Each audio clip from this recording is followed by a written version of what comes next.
Hit the switch all the ways. There we go. Hi. Yay. What up, Write the Docs? How's it going? Okay. I have 30 minutes and 101 slides, so let's go. Hi. Hello.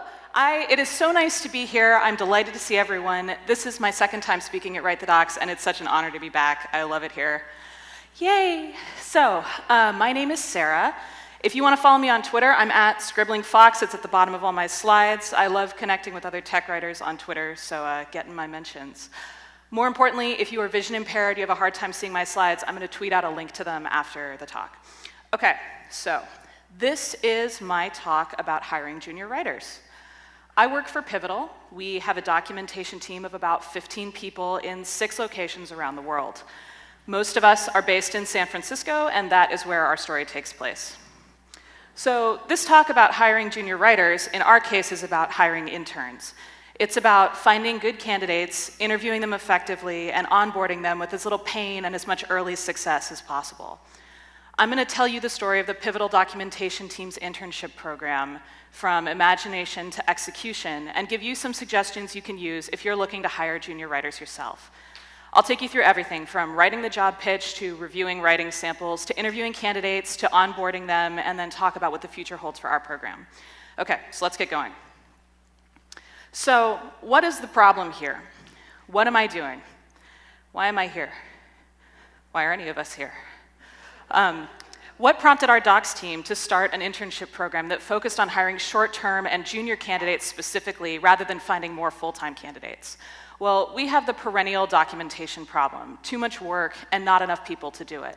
Our backlog is constantly expanding with feature documentation, release notes, pull requests from open source contributors, docs for our affiliate and third-party products, and docs for our partners. Our hiring standards are extremely high and specific. We need people who are comfortable with a complex and multi-layered product, who can onboard to an extremely circuitous tool chain, and who can be kind, smart, and empathetic under stress. And they have to be good writers too, obviously. So for full-time employees, we don't flex on any of these requirements. We also make hiring decisions communally, so while a new hire may end up reporting to one manager, the decision to hire them is made by the team as a group. And if anyone strenuously objects to a candidate, we swipe left with no questions asked. This actually happened. So basically, we all have veto power. Additionally, our hiring requirements don't always match up with the candidates in a given area. We might meet someone we'd love to hire in Toronto, but only have a rec open for our San Francisco office. Surprisingly, candidates aren't always willing to move thousands of miles to fit into our allocations plan. So hiring full-time employees takes a really long time. But the problem remains, there are still plenty of docs to write and not enough fingers to write them with. So we didn't want to lower our hiring standards, but we also didn't want to bring people onto the team full-time knowing they were going to take longer than we wanted to onboard, or not have the background to be successful in our product area, or have interpersonal conflicts with the rest of the team. We needed people like now, so we didn't have time to be super selective, even if normally we would be super selective. And in addition, we were frequently turning down candidates who looked like they would be good fits for our team in 3 to 5 years when they had more experience or better technical skills. So this problem might look familiar to some of you. You might be holding open a rec for a hire on your team for someone that needs to be like exactly the right person, have exactly the right skills. Or maybe you're meeting candidates who are marginally qualified, but have a couple of big red flags like inexperience or weird work history. So after spinning our wheels on finding full-time candidates for a quarter or two, with our backlog getting longer and longer, we looked outside the docs team to see how other people had solved the problem. Now, the Pivotal engineering teams routinely take on summer interns just out of college, and we decided to try something similar. The Pivotal Docs Team internship program was born. We referred to the structure of the engineering team's internship program for guidance, but our criteria for hiring was pretty different. Rather than looking for late-stage college students or recent graduates, we wanted to cast as wide a net as possible. Basically, we were willing to hire anyone if they were qualified. Now, at this point, you might be questioning our methods. Hiring junior writers can happen faster than hiring full-time candidates, but it also comes with a unique set of challenges: unpredictable skill levels, unrefined talents, and questionable writing skills. You might prefer to wait longer to hire a senior writer than take on the additional labor of onboarding someone who's completely new to technical writing. Look, many of my coworkers and I myself started our careers from internships. The majority of us agreed that giving more people access to jobs in tech was important and meaningful to us personally. Everyone gets their first job somewhere. we decided to take the risk of giving someone their first job in the hopes that it would pay off both for them and for us. Junior writers can take longer to onboard than senior ones do. I don't think that you can get around that. But if you start them on manageable tasks and give them firm mentorship, they can contribute to your team's deliverables from week 1. Later in the talk, I'll tell you how. So, how do you attract candidates with almost no technical writing experience? In some ways, it's easier to find someone who has 15 years of writing in their background than it is to find someone who just graduated college, or is coming out of an extended family leave, or just wants like a change of scenery from the work they were previously doing. So the key to start this is to write a really good job pitch. Now, job pitches for tech companies look really impressive. They often include a staggering list of requirements for anyone considering applying. Dozens of technical skills, scores of industry-specific tools and processes, and decades of experience. Why though? Like why? When you're trying to find less experienced candidates, a detailed pitch can actually work against you. You're not going to get any junior writers if your associate technical writing degree asks for 3 to 5 years of experience. Highfalutin job pitches look scary, and many candidates will self-select out of your applicant pool if your requirements appear to be too high or too arcane. This is especially true for women and people who are socialized as women, whom studies have shown tend to self-promote only when they qualify for 100% of a role's requirements. So rather than making your job pitch look scary, try to attract more applicants by casting a wide net. When we wrote our job pitch, we started by telling them what wasn't required. You don't need a computer science degree to be a technical writing intern at Pivotal, nor do you need an English degree. You don't actually need any degree at all. You don't need 3 to 5 years of experience. You don't need professional employment history of any kind. You don't need to know Markdown. You don't need to know HTML. You don't need to know Git or Subversion or any of the version management tools that many of us are familiar with. So we waived nearly all of the qualifications that we have for an entry-level technical writer. The list of things that we don't require from an intern is way longer than the list of things we do, and we said this explicitly in the pitch.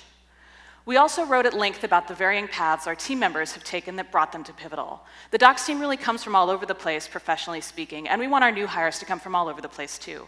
So in the job pitch, we mentioned that we have former NASA research scientists on our team, and a chemistry PhD, and recovering journalists, and current journalists, and yes, we do have a computer science degree, and we even have a career technical writer, which in this industry is kind of a unicorn. So there's some prestigious history on the doc team, but a lot of it doesn't have much to do with technical writing. If you want to hire from diverse backgrounds, you have to be able to show candidates that those backgrounds are welcome and valued, not inconveniences or things that are going to be held against them later.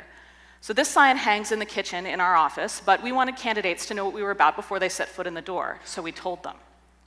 We also sold ourselves to the candidates in our pitch. We literally had a section titled, "What We're Going to Do for You," and we stressed the opportunities for mentorship, technical skills acquisition, and ongoing education about the state of the tech writing world, from the nuances of licensing open source content to whom to follow on Twitter. Me. So I really like my job. I think the Pivotal Docs team is awesome, and I wanted awesome people to come work with us. When you write your job pitch, you need to be ready to advertise the unique benefits of your team and company. I was once a documentation intern stuck activating the passive voice in 600-page user manuals that had been untouched for years. It sucked. I cared a lot about giving junior employees as much exposure to new things and opportunity to work with terrific writers as I could, and that's what motivated this section of the pitch. This makes selfish sense as well. At the end of an internship, you want your intern to want to come work with you full-time. You don't want them to decide that you're boring and take a competing offer. That's months of pay and education that you just gave them to go work for someone else. So, speaking of pay, we spoke candidly about money and further opportunities in our pitch. We stressed that this was a paid internship and it could convert to a full-time role if there was a candidate match and budget permitted. I think a lot of people will shy away from speaking too explicitly about the business side of hiring a short-term employee, but college students and unemployed people can't necessarily wait until the last stage of an interview to discover whether or not they're going to be getting paid. Just say something up front. And, pay your interns. So once you've written a great job pitch, you need to promote it. If you work for a big company, you may have recruiters who can do this for you. If you're flying solo or you're a sole contributor, you might have to do a little extra legwork yourself. So the usual methods apply here. Blast your listing on LinkedIn and Glassdoor, post in the jobs channel of the Write the Docs Slack team. Here's some weirder suggestions. I've gotten a lot of job interviews from social media, particularly Twitter. Some companies will put job advertisements on Reddit. Maybe that's your thing, maybe it's not. I haven't seen anything like this on Instagram yet, but I feel like it's only a matter of time. Like lots of startups are selling their culture on social media as hard as they sell their products to investors. So wherever you post your listing, hashtag it with Write the Docs, tech writing, and tech comm for maximum distribution. Now, quick note about keywords and job titles. Put the word intern or junior or associate in the job title itself. Keyword matching is important in any job title or in any job listing. Don't encourage candidates to self-reject by giving a prestigious title to a beginner or an entry-level job. Pivotal spends small delegations to local tech job fairs and, more importantly, to career days at colleges that are near our offices. If you work for a company that has that kind of spread, see if you or one of your tech writing colleagues can attend a career day. If you can't, befriend an engineer, befriend someone else who's going, give them a stack of your business cards. We get a lot of draw on career days, and it pays to be able to advertise more roles than might be physically represented in one group of employees. We also took the unusual step of accepting resumes from candidates we had rejected in the past for full-time roles. So if your company uses a talent management system like Greenhouse, you probably have access to all the candidates that you've rejected over the years. Take a look in there and see if any of those people might be good part-time or short-term hires. Okay, that was a lot. Let's review the big notes quickly. So write a gentle job pitch. Don't intimidate candidates before they even apply. Introduce yourselves, be inviting, show candidates that their presence will be a welcome addition by presenting your team as people with complex and unique backgrounds. Sell the job to candidates, that includes talking about pay. Don't be afraid to look in unconventional places for candidates, including on social media and at past applicants. Okay, so we talked about finding candidates. Let's talk about sorting them into the people we actually want to hire. We modified our usual interviewing process for the internship program. Either way, whether you're hiring for a full-time role who's going to be junior or you're hiring for a short-time role who's going to be junior, interviews for junior candidates can look weird. So it can be hard to determine from a stack of resumes whom to interview and whom to pass on. My coworker Jane ended up with a great rubric for determining whether or not to advance a candidate to interviews. They either need a technical writing experience or technical writing aptitude. Experience here could mean past projects in the tech or related industries that could contribute to their success as a tech writer. This could be front-end web development, UX or instructional design, computer science, stuff like that. Aptitude could mean any set of work that would provide someone with the skill set to make them a successful technical writer, even if it wasn't something technical. So instructional writing, business writing, tutoring, library sciences, stuff like that. Now, the first step in determining if a candidate was someone we wanted to speak to was reviewing their writing samples. Now, if I were applying to a new job today, I'd probably send over like an example of API documentation I've written, or a procedure with screenshots, or some wireframes with UI copy, or a content development plan for a new product. But I have done 10 years in the documentation mines, and I have the portfolio to prove it. Junior writers don't have the kind of robust writing portfolio that more experienced writers trade on, so when you ask someone for writing samples, prepare to get some unusual results. When we reviewed writing samples from junior writers, we saw a lot of academic work, essays, book reviews, science papers. You might see grant proposals or patent registration applications. We got plenty of business writing, including committee notes and meeting minutes. Special mention, of course, to the guy who sent us traditional writing samples and also a link to his webcomic. And there was even a playthrough guide for a video game called Dwarf Fortress. Now, let me be clear, I'm not making fun of any of these things. Each of the items I listed was actually really useful, but they required us to adjust our expectation about what a useful writing sample should look like. So essays and science papers are goal-oriented. They teach you how to do something. Patent registration documents have to present all the facts and can't leave anything out. Business writing, meeting minutes, they all have to have useful information but no fluff. Webcomics require a page-level understanding of content organization. Good layout's really important. And playthroughs are super procedural. They take you from one place to another and tell you how to solve problems. This is all technical writing. Now, that said, because we got so many different types of samples, we leveled the playing field a little bit by asking all of the candidates to write an item of documentation on a familiar topic. Some of you might have written a simple procedure about how to make a peanut butter and jelly sandwich when interviewing for your own jobs. This is something we ask everyone to do, junior and senior, regardless of their work history. It's a good indicator of a candidate's skill level and gives us something to discuss and critique in an interview. So once we'd winnowed out some of the applicants by reviewing their writing samples, we advanced a select few to video interviews. Our first few interviews sucked, frankly. We went into them prepared to ask simple technical questions, and this was, wow, cats play really well with you guys. Okay, sorry, you all. This was wrong and bad. We intimidated candidates by asking even very basic technical questions, and we made ourselves look foolish because we were not prepared to talk to people who couldn't answer technical questions at all. Our usual set of technical or semi-technical questions was pretty useful because our candidate pool included former screenwriters and people like college kids who had most recently worked at Pizza Hut. For a junior candidate, be prepared to ask questions that are more figurative than literal, and questions about non-work-related side projects. You can't refer back to a previous job or project necessarily, but you can get a feel for someone's curiosity, their willingness to learn, and their enthusiasm for the work. I won't go into specific detail about what we asked, but here are some broad guidelines to think about. So we asked broadly, very broadly, about their technical skills, specifically with the tools we use at Pivotal: Git, GitHub, Markdown, HTML. Now, before, I said that these things weren't required for someone to get hired, and they're not. No, I don't have any experience with these things. No, I don't know what those things are. Those were totally valid responses. What we were doing was assessing where we would be starting if we chose to hire this person.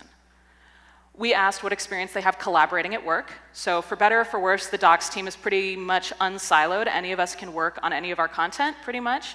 And we wanted people who could jive with that environment rather than people who wanted to specialize in one thing right away. We actually got some really solid responses here from our academic candidates. Many of them had worked on group projects for school recently.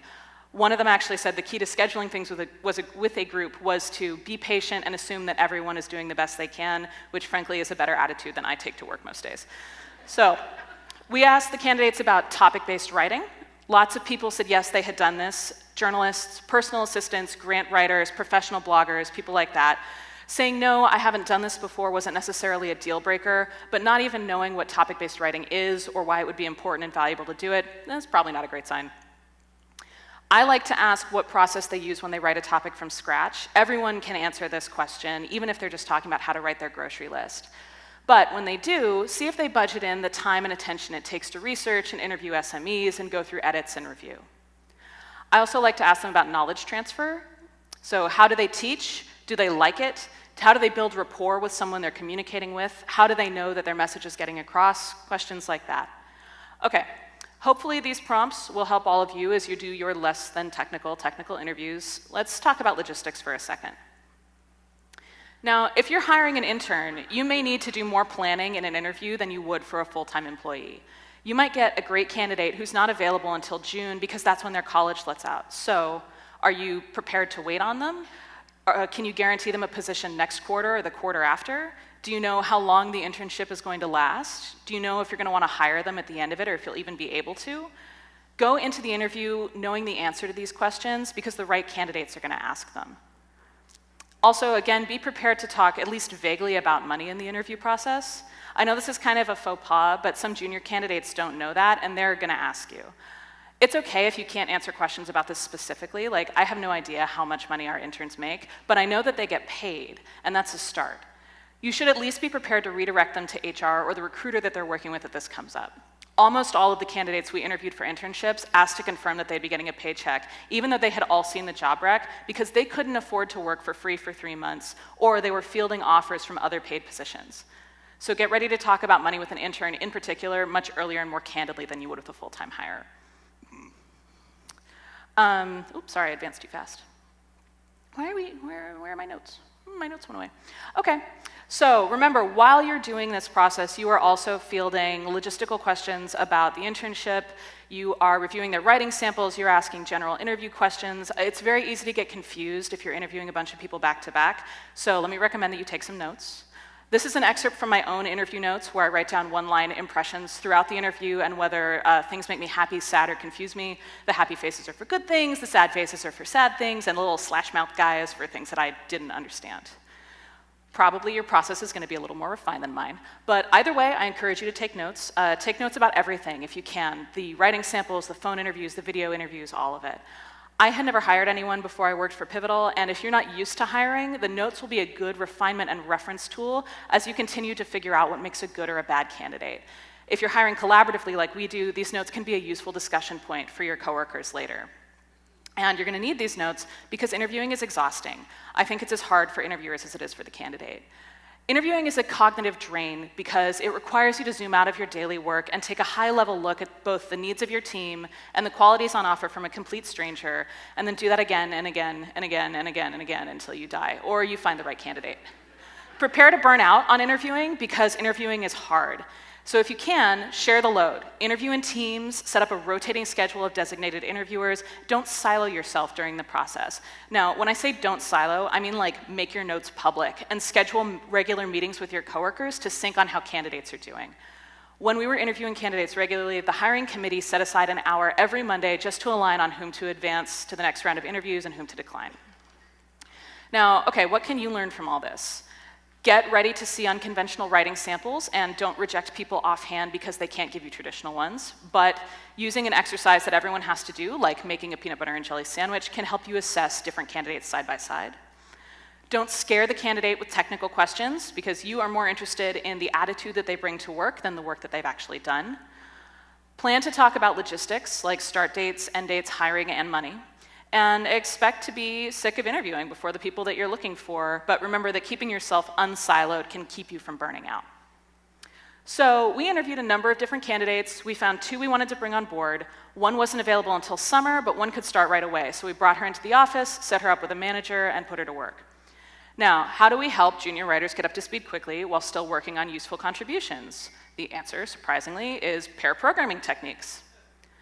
At Pivotal, the engineering teams pair program all day, every day. The docs team pairs on a more ad hoc basis when the work that we're doing seems to require it, and for the first few months of an intern or a new hire's life, everything requires it. So for us, pairing looks like 2 monitors, 2 keyboards, and a shared Google Doc or Markdown file where each person writes and edits content in concert with the other. Sometimes one person will do the majority of the writing and the other will edit their work or do research in the background or throw stuffed animals at other team members. For our junior writers, it often begins with a senior writer doing most of the writing while they take notes or ask questions or offer line edits. As the junior writer gains context and confidence, they often end up driving the work more, eventually taking the keyboard or initiating conversations with SMEs themselves. This process isn't scripted, it happens organically over the course of a few weeks. Pairing is hard and very tiring, and one of the most beneficial tools I've found for onboarding new writers, period. When you work so intimately with someone, you have to verbalize your decisions and assumptions in a way that never happens when you work alone. Both the junior and the senior writer have the opportunity to ask questions and learn from each other in an immediate, actionable way, which helps the junior writer learn about the product and processes much faster than if they were working alone on an entry-level project. As a senior writer, the process of explaining your ideas and decision-making can feel tedious at the beginning, but it's worth it in the long run because it helps you understand your own assumptions and motivations better. You also get to know your new hire much faster than you would if they were working alone. You learn about their personality, their techniques for problem solving, and their areas of interest. This can be really useful information when it comes time to decide to convert them to full-time or not. So if you want to start pairing with your new hire and you've never done it before, quick piece of advice. Pairing encourages an open dialogue about your work as you do it, so it's very important to be aware of the invisible hierarchy in the pairing relationship. There can be a strong power dynamic in pairing that comes from professional history, organizational ranks, social norms, or all of the above. So be aware of this power dynamic and plan to push against it. As the senior writer, you are almost always going to have the power in a pair with a new hire. So what does this mean on a practical level? Don't interrupt them. Be patient when they ask you questions. Try to be compassionate if they're ignorant about something that you think that they should know or that they need explained a couple of times. If you're an introvert like me, pairing is going to make you really tired, and when I get tired, I get really cranky. This does not foster a fun and easy onboarding environment, and that's not the new hire's fault. Like, if you're exhausted, if you're tired of doing this, send them to work with someone else for a couple of hours. Take care of yourself first. It's important to bring as much focus and positive concentration to working with a new hire as you can, because you may end up teaching them more than you planned. I assumed that the most time-intensive part of onboarding for anyone would be teaching them our tool chain, which routinely takes people with more than 5 years of experience up to 3 months to learn completely. It turns out the basics of Git and version management and variables and gem dependencies are much easier to learn than the philosophical arguments behind using the active voice or chunking content or laying out a page. Now, if you have a brand new technical writer, you're going to have to teach them the basics, and the more senior you are, the harder that's going to be. Many of us can produce the basics of technical writing without thinking about it anymore, which makes us terrible teachers when it comes to the most simple steps. So there's a cliche about how a new hire is going to point out weaknesses in your processes just by asking questions that seem obvious to them. And this is true, and it's extra true for inexperienced writers. They don't just question tools and administrative overhead, they question word choice and typeface and page layout and order of operations. Remembering the justification, not just in your style guide, but also in technical writing best practices for why you do everything that you do is really hard. You are pretty much guaranteed to forget something important, which is why it's important to involve the whole team in onboarding. You individually cannot teach a new person everything they need to know, and you won't know what you're forgetting to teach them. Diversifying who they work with exposes your new hire to different types of work and shows them as many different techniques as possible. Now, it's up to you to determine how much structure and assistance you can give a new hire without compromising the deliverables your team is already committed to. What we did was set up a rotating pairing schedule for our first intern, where she worked on standard documentation deliverables with more senior writers, and also created a project that she could do with independent projects of her own. Stuff like completing Git tutorials, meeting people in the office, things like that. Now, as your new hire comes up to speed, be prepared to give a lot of feedback, both impromptu and formally. I scheduled a monthly retro with our intern and her manager to discuss how everyone felt about the internship process. This was a pretty simple exercise. I sent out an email to the team soliciting for feedback on the intern's performance, distilled the responses into an anonymized set of bullet points that were both encouraging and critical, and from that meeting we determined a set of action items to work on, as well as ways that the docs team members could improve their support of her. So what should you remember from this section? Pair writing with everyone on the team is the best way to onboard someone new. You don't know what you don't know. Get everyone involved. Be prepared to teach and talk about the absolute basics, and when you get a lot of questions, respond to them kindly. And build feedback into the new hire's daily, weekly, and monthly life, and ask them for feedback on their experience of working with you too. Okay, so we've hired and onboarded a new intern. Our internship is almost over. What happens next? Near the conclusion of the first internship, I sent out a survey to full-time docs team members to assess how they felt about the internship program. Most of the responses were positive. 90% of the team believed that the program was an overall or likely benefit to the team, and 80% of the team said that they would like more opportunities to mentor junior writers in the future. Nearly everyone thought the internship program should continue.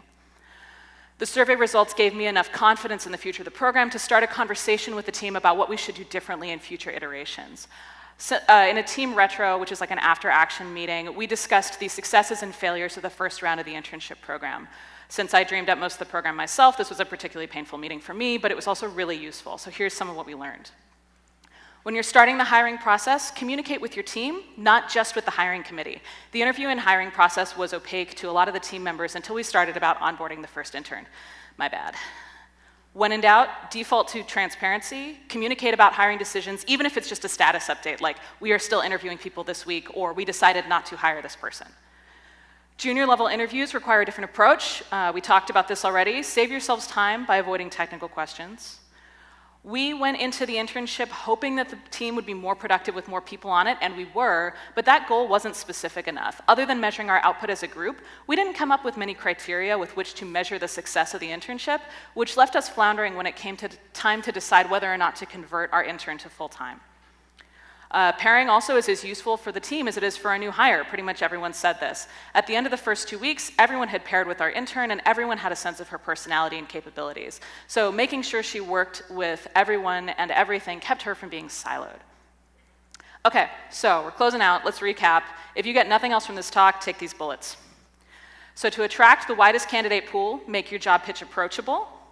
Don't be afraid to consider candidates who you passed over earlier or who might not be qualified for a full-time role.